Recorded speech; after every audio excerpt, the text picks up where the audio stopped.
Cet après-midi, nous commençons une aventure extraordinaire.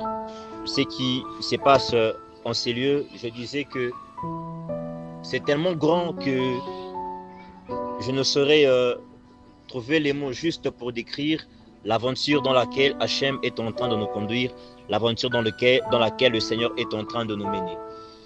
Et en parlant d'aventure, vous savez, le premier aventurier de la Bible, quand je dis aventurier, ce n'est pas dans le sens de comportement, je parle de l'aventure dans le sens de celui qui va vers le méconnu, mais pour en sortir quelque chose de grand. Et le premier aventurier dans la Bible, c'est Dieu lui-même, parce que Dieu commence la Bible dans Genèse chapitre 1 avec une aventure énorme. Dieu commence le livre de Genèse avec la plus grande des prédications devant un auditoire qui était extraordinaire. Et Dieu, quand il commence son aventure des prédicateurs dans la Bible, Dieu s'est permis de prêcher dans les néants. Alléluia. La première fois que Dieu a été prédicateur, que Dieu a parlé, l'auditoire de Dieu, c'était un chaos. L'auditoire de Dieu, la première fois que Dieu a parlé, son auditoire était composé d'un chaos. L'auditoire de Dieu était composé des ténèbres. L'auditoire de Dieu était composé d'un tohu-bohu. Mais dans cet auditoire, alors que Dieu avait parlé, il en est ressorti quelque chose de grand. Voilà pourquoi, aide-moi à dire à ton voisin que ce lieu ne t'effraie pas. Alléluia. Dis à ton voisin que ce lieu ne t'effraie pas. Dis-lui bien que ce lieu ne t'effraie pas. Le Dieu de la Bible est un Dieu de faibles commencements. Alléluia. Et c'est un Dieu qui part des faibles commencements, mais pour amener des grandes choses, pour amener des choses de valeur. Et nous sommes là ce soir ici, dans cette première série du meeting de réveil. Parce que le Seigneur nous a sélectionnés et t'a sélectionné pour participer à une histoire dont les enfants de tes enfants vont raconter à leurs enfants. Je disais que Dieu t'a sélectionné aujourd'hui pour participer à une histoire que tes petits-enfants vont raconter à leurs enfants. On parlera que dans notre famille, dans notre lignée, il y a eu un grand-père, il y a eu une grande-mère qui a marché avec Dieu, et voici les changements et l'impact qu'elle a eu ou qu'il a donné vis-à-vis de la société. Et si tu es là ce soir ici, c'est parce que tu as été sélectionné pour un programme qui est plus grand que toi, pour un programme qui est plus grand que ce pays, pour un programme qui est plus grand que l'humanité. Alléluia. Et ce soir, j'aimerais ce soir prêcher ensemble avec toi. Alléluia. Ce soir, nous allons tous les deux être des raves. Ce soir, tous les deux, nous allons être des prédicateurs et le Seigneur va nous amener dans une gloire plus excellente et une gloire plus profonde. Sans plus tarder, nous avons nos Bibles. Nous sommes dans le livre de Juge, chapitre 15. Juge, chapitre 15. Juge 15. Nous allons lire du verset 1er au verset 5. Juge 15, du verset 1er au verset 5. Nous allons être debout pour honorer la première lecture. Nous allons honorer la première lecture, Juge chapitre 15, le verset 1er au verset 5. Il est écrit: quelque temps après, à l'époque de la moisson des blés, Samson alla voir sa femme et lui apporta un chevreau. Il dit: je veux entrer vers ma femme dans sa chambre. Mais le père de sa femme ne lui permit pas d'entrer. J'ai pensé, dit-il, que tu avais pour elle de la haine, et je l'ai donnée à ton compagnon. Est-ce que sa jeune sœur n'est pas plus belle qu'elle? Prends-la donc à sa place. Samson leur dit: cette fois, je ne serai pas coupable envers les Philistins, si je leur fais du mal. Verset 4. Samson s'en alla. Il attrapa 300 renards. Souligne avec moi, 300 renards. Il attrapa combien? 300 renards. Dis à ton voisin: opération 300 renards. C'est biblique, ce n'est pas rabbinique, c'est biblique. C'est en français. Alléluia. Il attrapa 300 renards.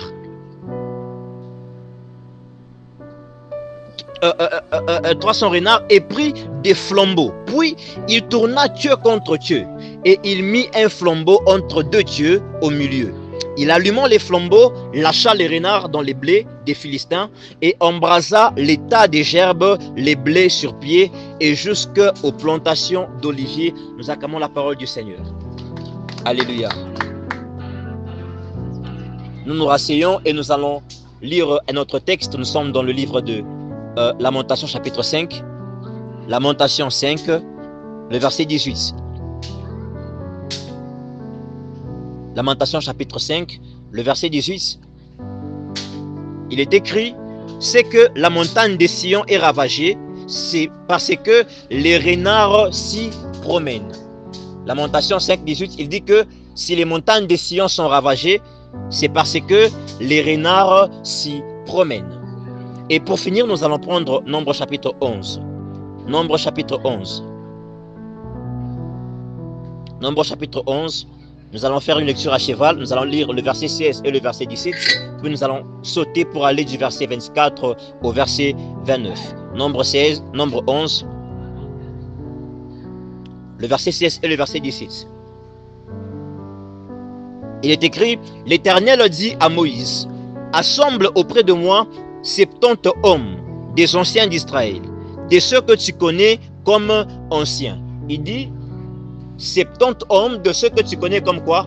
Comme anciens. C'est-à-dire qu'il y avait plus de 70.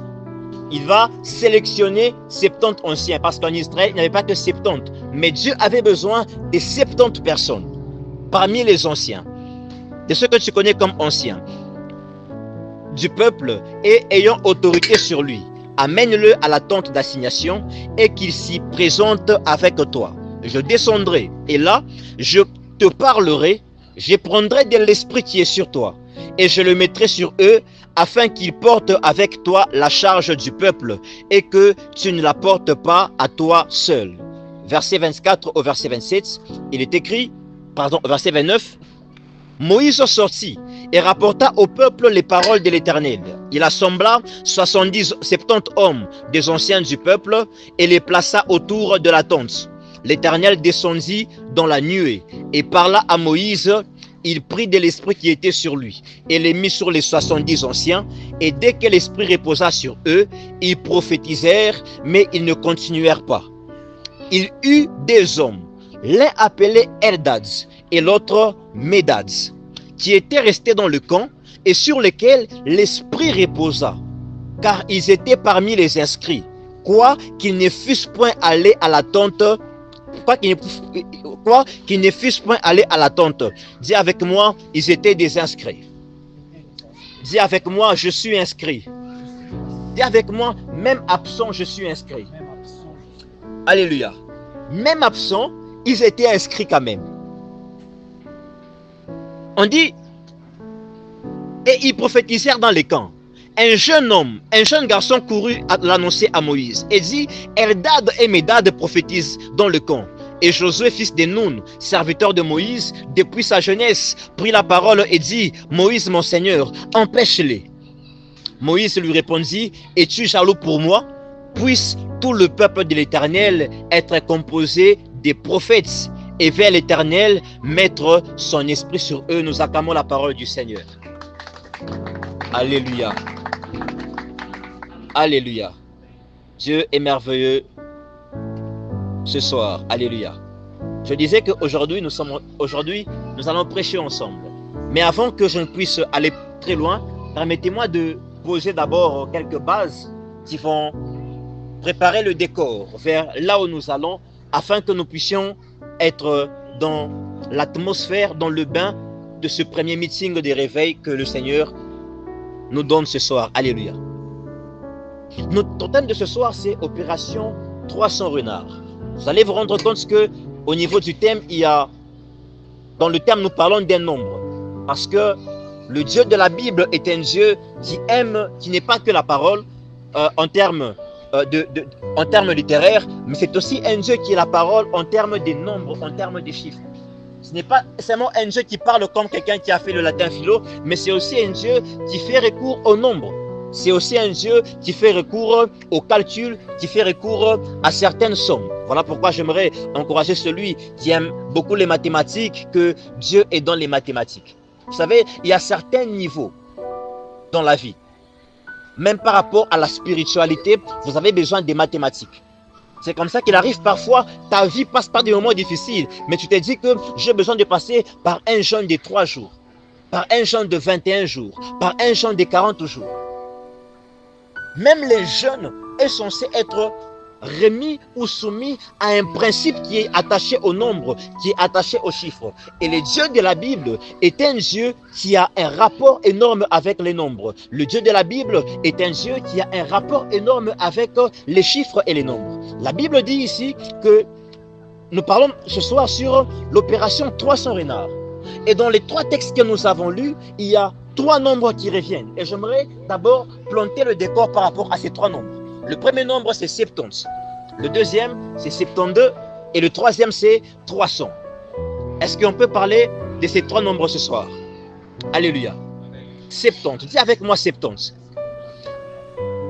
Le nombre 70 est le nombre de l'administration du monde par Dieu. Ce que vous devez savoir de 70, c'est que 70, c'est quoi? 70 symbolise l'administration du monde par Dieu. C'est-à-dire que lorsque Dieu veut régner sur la terre, lorsque Dieu veut administrer les choses dans le monde, Dieu passe par 70 degrés. Dieu passe par 70 voies. Lorsqu'on parle de 70, nous sommes dans le nombre de quoi? Nous sommes dans quoi?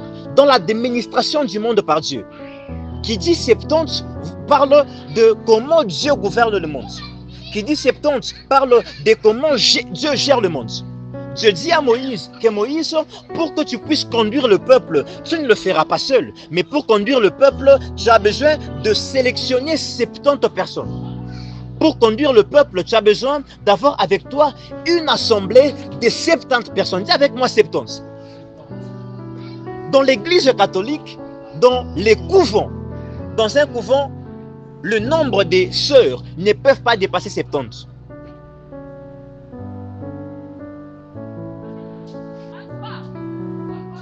C'est le nombre des femmes qui ont soutenu le ministère de Jésus sur le plan financier.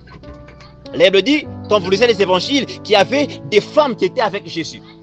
On cite quelques noms. On parle de Anne, on parle de Marie-Madeleine, on parle et on dit et d'autres femmes.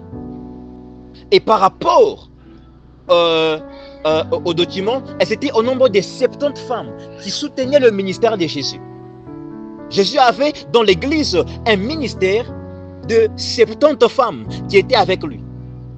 70, c'est aussi le nombre, le temps de règne qu'un roi peut vivre.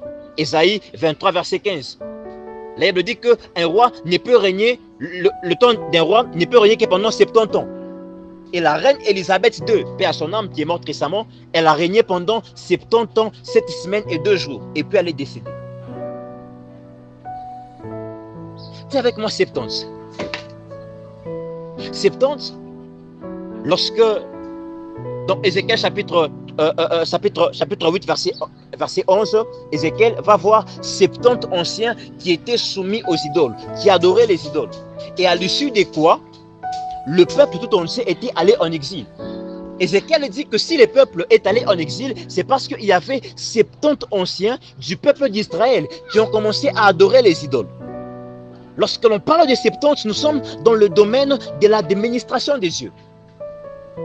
Au Japon, lorsque une personne atteint 70 ans, on l'appelle Koki. Pourquoi Koki? Parce que 70 ans, c'est un âge qui est rare à atteindre. Voilà pourquoi le psaume 90, le verset 10, la Bible dit que l'expérience de vie d'un homme est à 70 ans. C'est-à-dire, le temps ordinaire, si quelqu'un a vécu, tu dis que, oh non, j'ai vécu la vie, c'est que tu as atteint 70 ans, selon le psalmiste. Les tribunaux de Caïphe qui avaient condamné Jésus étaient constitués par 70 juges. Parce que Jésus devait être tué par le monde. Ainsi, l'administration du monde, le principe du monde, la politique du monde l'a tué. Partons par le 70. Dieu va s'élever. Dieu va dire à Moïse, Moïse, assemble auprès de moi 70 personnes. Moïse assemble auprès de moi 70 anciens. Il dit, avec ces 70 personnes, je répandrai mon esprit sur toi. Je prendrai l'esprit qui est sur toi et je vais la répandre sur eux. Ainsi, vous allez ensemble conduire les peuples. Vous allez ensemble gérer le peuple. Parce que en ce qui concerne le réveil dans un environnement, bien aimé, le réveil peut venir par une personne comme modérateur, mais pour que la flamme du réveil puisse se tenir, on a besoin d'un gouvernement de 70 personnes. On a besoin que l'Esprit de Dieu n'opère pas seulement sur Moïse, mais l'Esprit de Dieu doit aussi opérer sur ceux qui constituent le gouvernement de Moïse. C'est comme ça que Jésus a dit à Pierre que sur toi, je vais bâtir mon église. Mais quand le Saint-Esprit est descendu, il n'était pas que sur Pierre, mais il était aussi sur 119 autres personnes. Dieu peut t'appeler à le servir. Dieu peut t'appeler à marcher avec lui. Mais si tu portes seul la charge de porter le Saint-Esprit, les choses seront difficiles. Dieu peut t'appeler, tu peux avoir la grâce de Dieu. Mais quand tu es dans une nation, dans une ville, dans une église locale où tu es le seul qui a l'Esprit de Dieu, tu es le seul qui est habité par le Saint-Esprit, tu auras du mal à aller de l'avant parce que tu as besoin qu'au-delà de toi, qu'il puisse y avoir 70 personnes établies. Tu as besoin d'un gouvernement terrestre, d'un gouvernement mondain qui sera érigé autour de toi. Alléluia. Dis avec moi 70. 70 dans l'islam.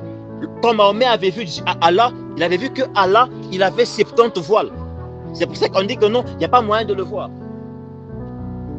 70, c'est aussi, lors de la tour de Babel, Genèse chapitre 10, quand vous lisez le nombre de peuples qu'on cite, ils sont au nombre de 70 peuples.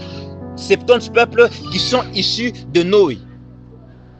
70 peuples, pardon, 70 peuples qui sont issus de Noé, oui. 70 peuples qui sont issus de la tour de Babel. Lorsque Dieu avait séparé le monde, lorsque Dieu avait séparé les nations, ils sont partis dans 70 branches. Et les exégètes disent que à la naissance de Jésus, lorsque Jésus est venu au monde, il avait trouvé au monde, il n'y avait que 70 nations. Parce que vous allez voir avec moi que l'Afrique, par exemple, quand vous regardez la cartographie de l'Afrique avant 1885, avec la conférence de Berlin, où on va séparer un peu les pays, l'Afrique n'avait pas autant de pays que nous avons aujourd'hui. Selon les exégètes, on dit que l'époque où Jésus est venu au monde, il n'y avait que 70 nations au monde. Parce que c'est ici le principe de l'administration. Le principe du gouvernement. Dieu va appeler Moïse. Et Dieu va dire à Moïse que Moïse assemble autour de moi 70 personnes. Lorsqu'ils ont quitté, dans le livre des Nombres, on nous parle du dénombrement d'Israël quand ils sont arrivés dans la terre promise. Je pose les décors pour que tu puisses comprendre là où nous allons arriver. Alléluia. Amen. Israël quitte l'Égypte et ils arrivent dans la terre promise. Une fois arrivé là-bas, il fallait départager les territoires. Telle tribu devait aller vers le nord, telle tribu devait aller vers le sud, telle tribu devait s'installer de tel côté. Et quand ils ont commencé à faire ça, il fallait maintenant dénombrer le peuple par rapport à chaque tribu, par rapport à chaque coin. C'est comme ça que dans ce livre des Nombres, c'est là que Dieu vient nous parler de l'établissement de gouvernement de Dieu dans le monde. Comment Dieu allait gouverner Israël avec Moïse. Comment les gens allaient suivre Moïse. Comment les gens devaient travailler avec Moïse. Pendant que Dieu vient auprès de Moïse, il dit à Moïse, choisis 70 personnes que tu vas ramener auprès de moi. J'aimerais dire à une personne que le travail qui s'est fait ici, on n'a pas besoin d'un seul homme, mais on a besoin de tout le monde dans ce travail.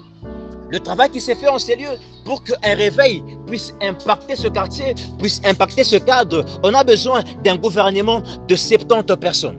On a besoin qu'un gouvernement soit établi. On a besoin que l'Esprit du Seigneur puisse se répandre, non pas seulement sur le RAV, non pas seulement sur BDV, non pas seulement sur Ange Michael, mais que l'Esprit de Dieu puisse se répandre sur nous tous. Parce que si l'Esprit se répand sur nous tous, le réveil sera une garantie dans ce quartier. Le réveil sera une garantie dans ce coin. Alléluia. Dieu dit à Moïse, Moïse, rassemble auprès de moi 40 personnes. Il n'y avait pas une liste exhaustive. Moïse a commencé à rassembler les gens. La Bible nous dit que ces gens sont allés au temps d'assignation. Ils étaient au nombre de combien? Ils étaient au nombre de 70. Dieu a demandé à Moïse combien de personnes? 70 personnes. Et ces personnes sont réunies 70 autour de Moïse, à la tente d'assignation.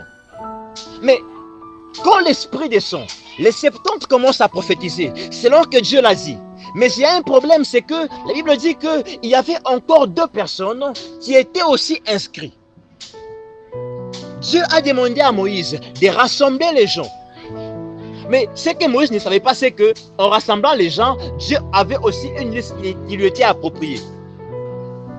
Il y avait les gouvernements, il y avait les personnes que Moïse avait rassemblées, les personnes avec lesquelles Josué était d'accord, mais il y avait aussi des personnes que Dieu avait déjà inscrites. Vous savez, il existe la liste des hommes de Dieu, il existe aussi la liste du Dieu du ciel. Vous savez, nous sommes dans le ministère. Il y a dans le ministère des personnes, vous savez, on vous dit que, oh non, si tel vieux, il ne te reconnaît pas, c'est que tu ne fais pas encore les noms. Mais si dans tel coin, dans telle assemblée, dans telle réunion, on ne te reconnaît pas, c'est que non, tu n'es pas encore dans les ministères. Moïse avait une liste à lui. Moïse avait déjà classé 70 personnes. Mais ce que Moïse ignorait, c'est qu'il y avait des personnes qui étaient inscrites à prendre part à cela. Il y avait des personnes que l'Esprit de Dieu avait déjà sélectionnées. Il y avait des personnes que l'Esprit de Dieu avait déjà choisies. Des personnes que l'Esprit de Dieu avait déjà oint d'avance pour participer à cela.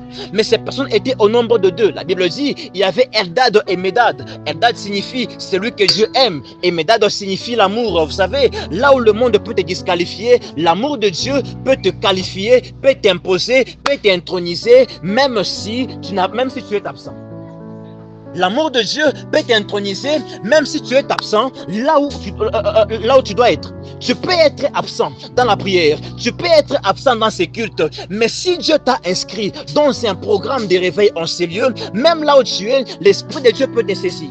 Mais le problème, c'est quoi? Le problème, c'est que 70, je disais que 70 était le nombre de l'administration de Dieu, de l'administration du monde par Dieu. C'est-à-dire que quand Dieu gouverne le monde, il le gouverne par 70 principes. Et ça, c'était vis-à-vis de Moïse. Mais qu'est-ce que Dieu fait? Dieu a rajouté 2 personnes. Dis avec moi 72. Dis avec moi bien 72. Pourquoi Dieu a rajouté 2 personnes? Parce que 72, dans la spiritualité, c'est le symbole, cela symbolise le monde. 72 symbolise l'univers tout entier. 72, je disais que 70 c'est quoi? L'administration de Dieu. Mais 72 c'est le monde. Écoutez-moi très bien à ce niveau. 70 c'est quoi? L'administration de Dieu, du monde par Dieu. 72 c'est le monde. Par minute, ton cœur bat 72 fois. Vous savez ça? Par minute, ton cœur émet 72 battements de cœur. Pa, pa, pa, pa. L'ovule d'une femme vit pendant 72 heures. Jésus a fait au séjour des morts 72 heures. L'axe de la terre, le centre de la terre, se déplace d'un degré chaque 72 ans. Après chaque 72 ans, c'est alors que quand on dit que la terre tourne là, vous voyez, tourner là-bas, donc c'est sur place. Maintenant, pour que ça quitte sur place, aller à un autre degré, c'est après chaque 72 ans par rapport à la voûte céleste et aux étoiles. Dans l'évangile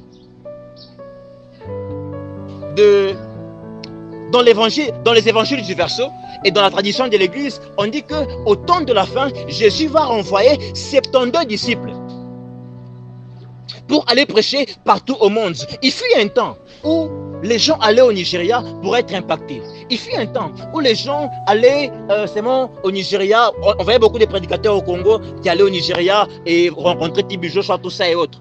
Or, par rapport au temps de la fin, dans toutes les nations, Je vous ai dit que quand Jésus il est né, il y avait 70 nations. Dans toutes les nations, on est censé avoir un disciple. C'est pour ça que Moïse avait rassemblé 70 personnes, mais Dieu a rajouté des personnes de plus. Et quand Jésus est arrivé, Luc chapitre 10, verset 1er, Jésus s'élève, il appelle 72 disciples qu'il envoie en mission prêcher dans toutes les nations où lui il n'est pas arrivé.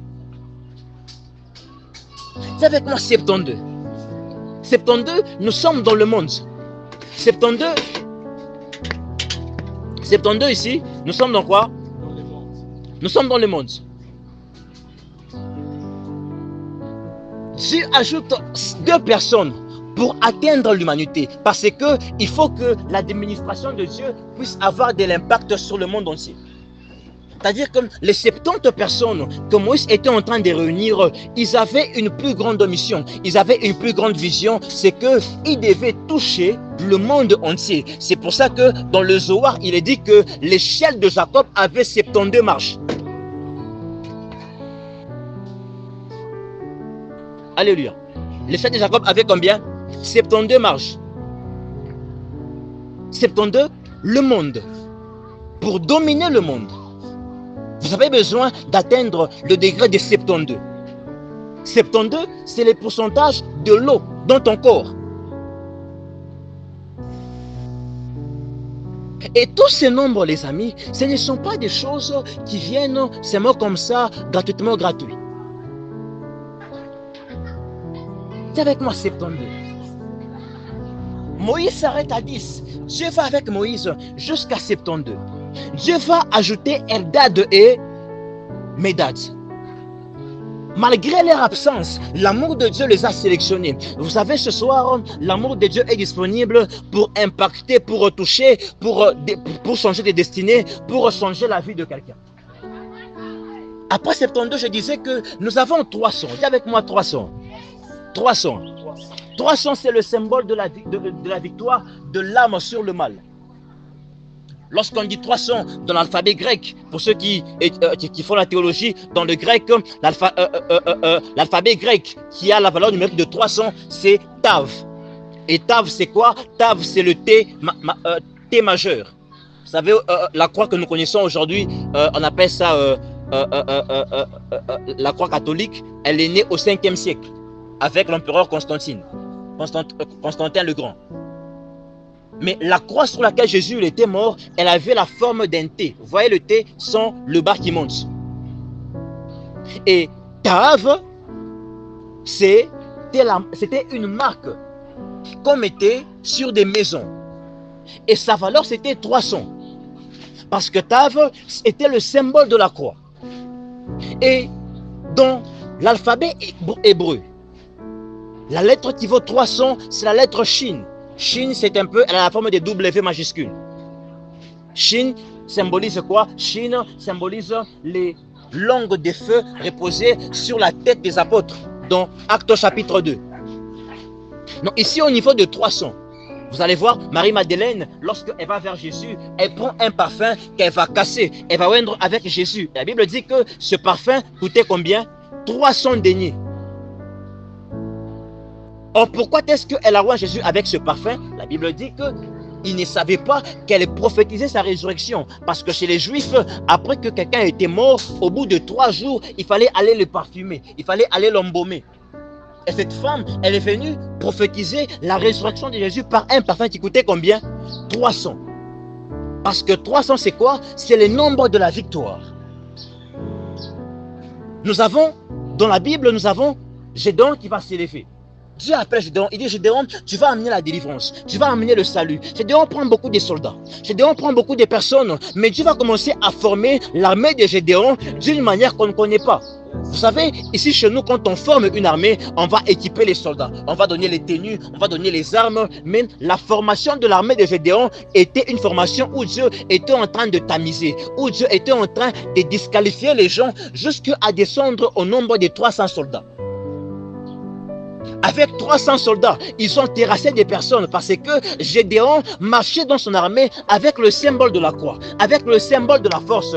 Par 300, il y avait déjà une force qu'il portait. Par 300, il y avait déjà une force qui s'est manifestée. Par 300, Gédéon avait déjà le chine avec lui. Il avait déjà le tave avec lui. Au travers de 300, Gédéon était en train déjà d'opérer. Voilà pourquoi est-ce qu'on dit que l'Église catholique dit que pour que Jésus revienne, l'Église doit compter 300 papes. Pourquoi 300 papes? Parce que dans la numérologie, dans la mystique, il y a 300 personnes qui sont destinées à être sauvées par la croix. C'est-à-dire, si on n'atteint pas 300 papes pour l'Église catholique, Jésus ne vient pas. Et là, nous sommes au 266e pape. Donc quand ces gens-là ils regardent les documentaires, oh non, Jésus revient, ils rient, ils disent, il faut 300 papes. C'est-à-dire, il faut 299 successeurs de Pierre. Pour atteindre quoi? La valeur de la victoire. Pour atteindre quoi? La valeur de la gloire. C'est pour ça que lorsque Enoch a mis au monde Métouchéla, on dit qu'il a marché avec Dieu pendant combien de temps? Pendant 300 ans. 300 c'est quoi? C'est la victoire. 300 c'est dominer. 300 c'est la délivrance. Dis avec moi, opération 300 renards. Non, dis avec moi, opération 300 renards. C'est-à-dire, nous sommes partis ici dans un principe de comment Dieu administre les mondes. Pourquoi il administre les mondes? Pour atteindre 72 personnes. Si Dieu domine seulement sur cette avenue, mais pas au pays, c'est qu'il ne domine pas. Le problème de Dieu, c'est qu'il doit dominer partout. Voilà pourquoi, Moïse invite 70 personnes, mais l'objectif de Dieu, ils doivent être 72. Dieu a un programme qui est inscrit, que les hommes ne voient pas. Le problème, c'est quoi? Il y a des gens qui ont été disqualifiés par Josué. Il y a des personnes qui aiment tellement le système, qui aiment tellement Moïse. Quand ils apprennent que quelqu'un d'autre prophétise, ils sont jaloux, ils commencent à combattre. Mais ceux qui sont combattus par Josué sont préservés par l'amour de Dieu. Ceux qui ont l'esprit de Josué de combattre, que non, arrêtez, ne prophétisez pas, ce sont des jeunes gens, ils s'embrouillent. Mais ces gens-là, ils ne savent pas qu'ils combattent un programme déjà inscrit. La différence entre Médad et Eldad, c'est qu'eux ont été inscrits dans un programme de Dieu, mais celui de Josué, lui, il a seulement hérité du ministère de quelqu'un d'autre. Vous savez, quand une personne n'a pas un appel authentique, il combattra toujours ceux qui ont un vrai appel. Écoute, un appel authentique est un appel que l'on combat. Si tu vois la résistance dans ton ministère, la résistance dans ta vie, dans ce que tu fais, dis-toi une chose, que Eldad et Médad sont aussi inscrits. Même si tu es absent, même si on ne t'invite pas, même si tu n'es pas grand, mais tu es aussi inscrit pour faire l'histoire. Tu es aussi inscrit pour faire quelque chose. Tu es aussi inscrit du nombre de ceux qui doivent prophétiser. Nous prophétiserons sans sortir de leur école des prophètes. Nous impacterons sans appartenir dans leur congrégation. Nous allons changer les choses aussi sans manger à leur table. Nous allons aussi faire l'histoire sans passer par leur propre voie. Il y a des quartiers, il y a des endroits, il y a des milieux où tu ne fais pas comme ça, tu ne réussiras pas. Tu ne fais pas comme ça, tu ne t'en sortiras pas. Pourquoi? Parce qu'il y a le système de Josué. Tu n'es pas avec Moïse, tu n'es pas la tente d'assignation, tu ne prophétiseras pas. On peut arrêter ce que tu fais dans la rue, mais on ne peut pas arrêter ce que l'Esprit fait au travers de toi. Ils sont arrivés à 300. À 300, nous sommes dans le Tav. La Bible dit qu'un jour, Samson va se lever et il va aller vers sa femme. C'est toujours une histoire des femmes, la Bible. J'aurais aimé que ce culte puisse se passer le 14 février. C'est toujours une histoire des femmes, la Bible. La suite commence avec une histoire des femmes. Jésus va venir à cause d'une histoire des femmes. Et là encore, c'est une histoire des femmes. Samson va s'élever. Il va aller vers sa femme. La Bible dit que quand il part vers sa femme, il a apporté un chevreau. Il a apporté un agneau. Il a apporté un animal qui est préservé par rapport aux offrandes expiatoires. Samson est allé vers sa femme comme Jésus. Jésus, il vient vers l'église, il vient vers la femme, mais en venant lui-même comme étant un chevreau. En venant lui-même comme étant un agneau. Il est venu pour honorer sa femme. Il est venu pour célébrer sa femme. Mais lorsque il arrive dans la maison de sa femme, la Bible dit que la femme, le père de Samson, pardon, le père de la femme, l'église est où? L'église est dans les mondes. Les pères de qui? là nous sommes dans l'analogie, le père de la femme, le système de ce monde, Pharaon va s'élever, César va s'élever, et Pharaon va dire, le père va dire, papa, je refuse avec la femme. Le Christ arrive, pardon, Samson arrive, il vient avec un chevreau, il vient vers sa femme, mais arrivé là-bas, il se retrouve que le père de la femme refuse avec la femme. L'administration du monde refuse avec la femme. Le monde refuse de céder l'épouse au mari. Il va dire que cette fois-ci, merci. Cette fois-ci, nickel. Je serai plus coupable. Jésus se lève. Et il va, pardon, Samson se lève. La Bible dit qu'il va aller attraper 300 renards. Les amis, j'ai fait un peu de recherches. Le renard, un homme qui court à pied, la vitesse maximale que peut atteindre un homme est de 10 km par heure. Lorsque tu cours, la vitesse quoi? Maximale. Le renard, quand lui il court, sa vitesse maximale est de 38 km par heure. Le renard est un animal qui chasse seul. C'est un animal qui ne chasse pas en meute. Il est toujours seul. Et quand le renard il court, il peut sauter 2 mètres. Imagine que la poule, c'est la poule que nous avons dans la poule. La poule simple, pour l'attraper, il faut tu peux pas 4. Mais un renard, il court 38, sa vitesse est de 38 km par heure. Mais la vitesse maximale de l'homme est de 10 km par heure. Déjà, il n'y a pas match. Il n'y a pas quoi? Il n'y a pas match. Et le renard dans la Bible, son nom c'est le renard en hébreu c'est permettez-moi de revoir son nom.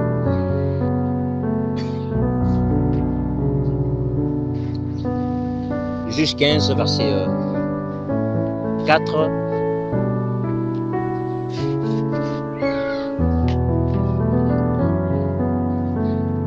Le renard en hébreu c'est Choual. Choual qui s'écrit avec 4 lettres. Or, la racine de Choual, c'est on enlève le lamet de la fin. Parce que Choual, nous avons ici, nous avons Shin, nous avons Vav, nous avons Aïn, et puis nous avons lamet. Choual. Et la racine de ce mot, c'est enlever la lettre qui est à la fin. Quand on enlève le lamet, nous restons avec quoi? Avec Choua. Alors que signifie Choua? Choua signifie la liberté. Choua, c'est le dernier mot de Yeshua. Choua signifie la liberté ou un cri à l'aide. Pourquoi? Parce que dans le comportement du renard, par rapport à Dieu, le renard est un animal qui symbolise la liberté, le libertinage. La Bible dit dans Lamentation que si les montagnes de Sion sont abîmées, si les montagnes de Sion sont dans cet état, c'est parce que là-bas se promène quoi? Le renard. Et on sait tous que les renards, ils vivent dans les forêts et dans les champs. Souvent, ils viennent pour faire quoi? Pour abîmer les plantations. Il est libre, sans contrôle, sans discipline. Voilà les renards. Et les renards, c'est ça, ces animaux que Samson va aller attraper, va aller assembler au nombre de 300. Ça n'a pas été facile pour le Seigneur de gagner ta vie. Nous tous, vous savez, nous étions prédestinés à une vie de liberté. Tu es comme un renard. Tu peux faire ta vie ce que tu veux faire. Tu as des rêves. Je joue au basket. Je sais jouer au basket. J'avais une belle carrière. J'étais libre de faire ma vie. Aujourd'hui, je vois mes amis qui sont dans l'équipe nationale de la RDC. C'est une fierté. Mais parfois, tu penses que tu aurais pu aussi être avec eux parce que tu étais bon que eux. On était libre. Vous savez, si gagner une âme c'était facile, Christ n'allait pas arriver jusqu'au point de donner sa vie. Si gagner une âme c'est facile, on n'allait pas payer le prix de quoi? Le prix d'une vie. Les renards sont libres, ils font ce qu'ils veulent, ils sont difficiles à attraper. Mais les renards, ils sont ces animaux-là que Samson va aller attraper. 300 renards, il va les priver de leur liberté. Des personnes qui sont là, tu as tes rêves à toi. Tu veux être un modéliste, Tu veux voyager, tu veux faire tes choses, tu as tes rêves, tu es libre de faire de ta vie ce que tu veux faire de ta vie. Mais cependant, à cause de 300, à cause de l'œuvre de la croix, à cause de la mort de Jésus, tu te retrouves prisonnier, tu te retrouves esclave. Un animal qui est à base fait pour être libre, mais tu te retrouves esclave à cause de la valeur des 300 pour servir le Seigneur. Des animaux marqués par un esprit de libertinage, des animaux qui sont difficiles à attraper, qu'on ne peut pas apprivoiser, qui ne sont même pas des animaux domestiques. Samson va s'élever. Quand on a refusé avec sa femme, on a refusé avec son épouse, il va aller chercher 300 renards. Il va aller chercher des animaux qui ont un comportement bizarre, ceux qu'on ne peut pas dompter, ceux qu'on ne peut pas attraper, ceux qu'on ne peut pas éduquer, ceux qu'il va aller chercher pour travailler avec, ceux qu'il va aller chercher pour envoyer à la mission. Écoute, nous ne sommes pas les meilleurs, nous sommes les plus pires de nos familles, mais c'est sur nous qu'il est venu, mais c'est pour nous qu'il est venu mourir. Nous sommes les plus pires de nos amis, nous avons les meilleurs des erreurs. J'ai une amie, elle me demande souvent de prier pour elle, pour le mariage. Elle me dit non, Rav, là j'ai eu, elle me dit Big Pastor, là j'ai eu un homme, mais c'est un prophète. Je ne peux pas, les prophètes, déjà déclassés. Je me dire à une personne, vous savez, si nous les pasteurs là, on a beaucoup de défauts, beaucoup d'erreurs, c'est parce que nous sommes les plus pires. Nous sommes des renards.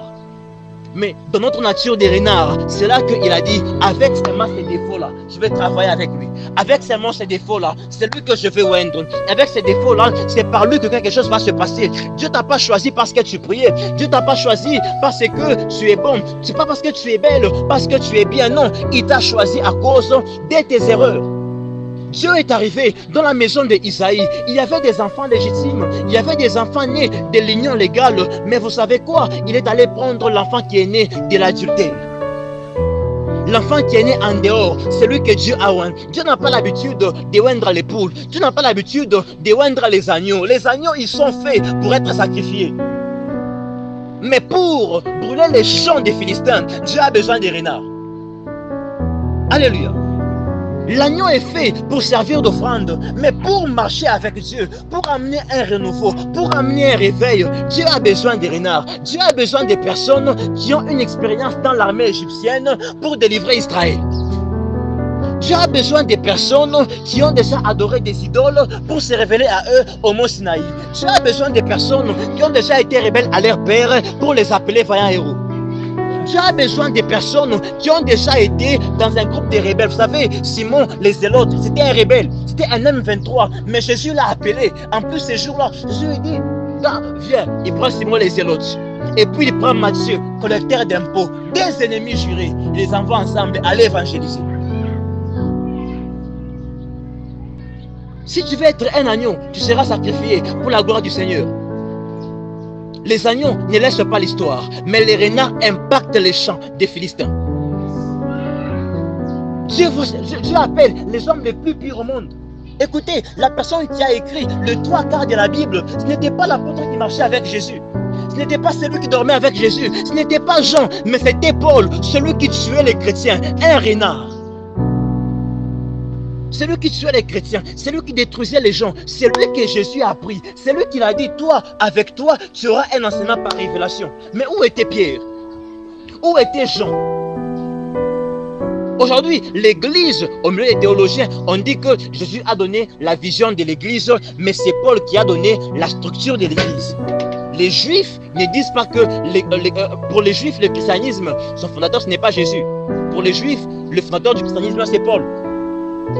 Si on prend Paul, on l'enlève du Nouveau Testament. On prend Paul, on l'enlève de la Bible. Le christianisme n'a pas de fond. Dans les évangiles, vous n'avez pas les 5 ministères qu'on explique.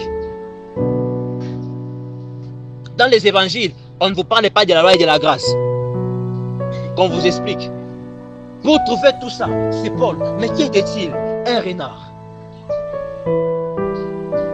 Un chasseur. Dieu est allé prendre quoi? Des personnes compliquées. Ce soir, vous savez, Dieu n'a pas besoin des personnes qui étaient prédestinées à ça. Non, non. Dieu a besoin des personnes avec les erreurs. Oui, avec ton passé là, Dieu peut faire une histoire avec toi.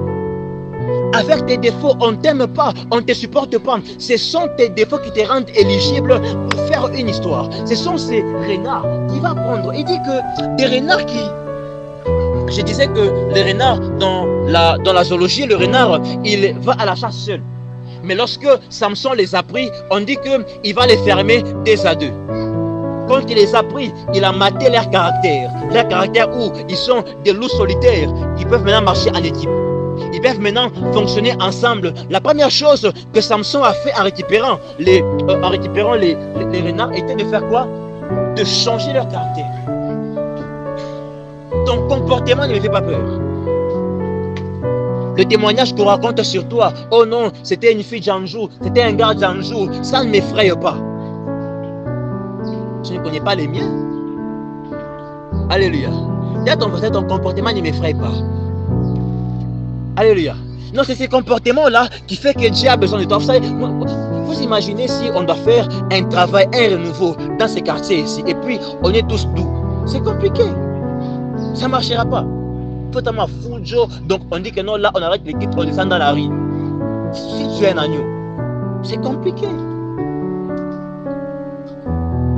C'est compliqué. Si tu as une réputation à préserver, c'est compliqué. Vous savez, Dieu aime trop les voyous pour amener avec des choses extraordinaires. Donc Dieu aime des gens un peu détraqués parfois. Quand tu commences à devenir trop conscient, trop intellectuel, c'est un danger. Les Saint-Esprit commencent à te redouter. Il s'élève et il prend 300 renards. Il va changer leur comportement. Il va les mettre en équipe. La Bible dit qu'il met dans leur queue des flambeaux de feu.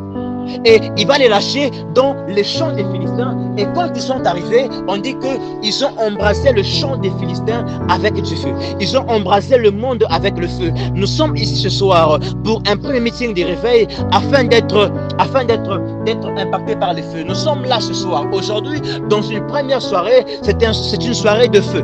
Nous sommes ce soir dans l'assemblée des pyromanes. Il faut que des renards que nous sommes, quels que soient nos comportements, quelles que soient nos erreurs, les gens vont dire, ce sont des jeunes.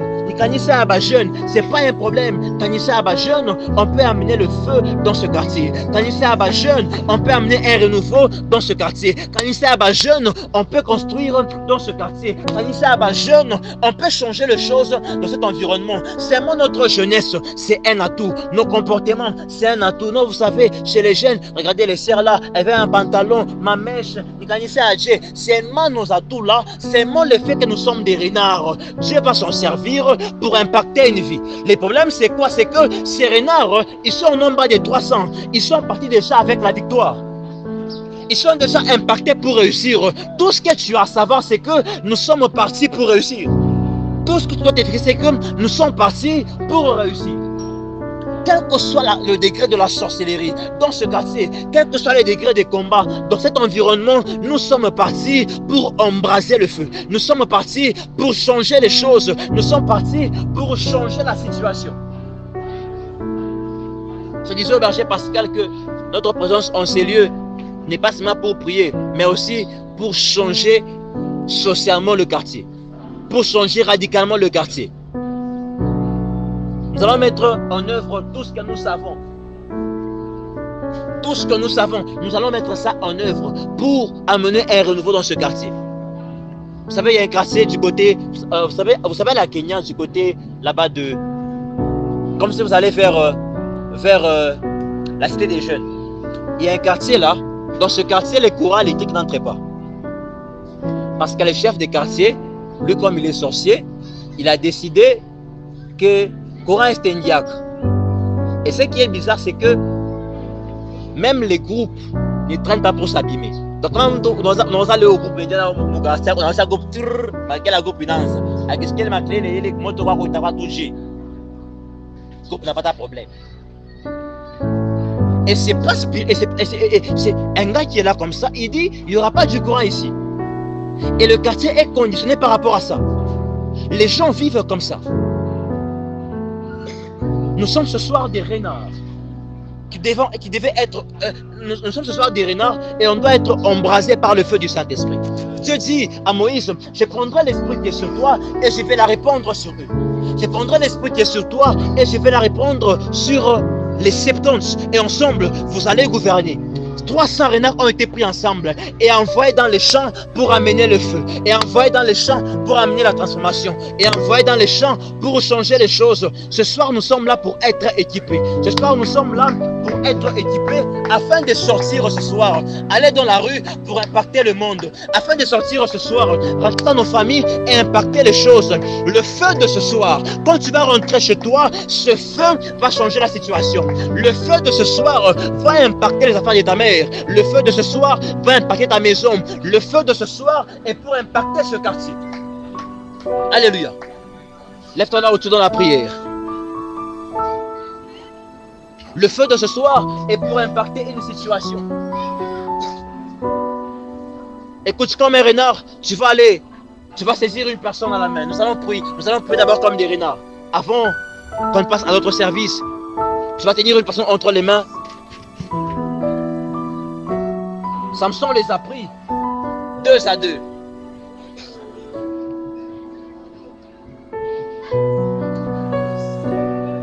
Alléluia. S'il y a une personne dans ta main, nous sommes 2 à 2. Nous sommes 2 à 2. Nous sommes 2 à 2. Alléluia. Toi-même à ton niveau, parfois ta vie de prière baisse. Parfois ta vie de consécration baisse. Tu dis, cette nuit je vais prier, mais ça ne marche pas. Tu dis non, moi cette nuit je vais vraiment prier, je vais jeûner, j'irai en retraite, mais ça ne marche pas. Tu vas prier pour celui que tu tiens à la main. Que le feu du Saint-Esprit, que le feu embrasse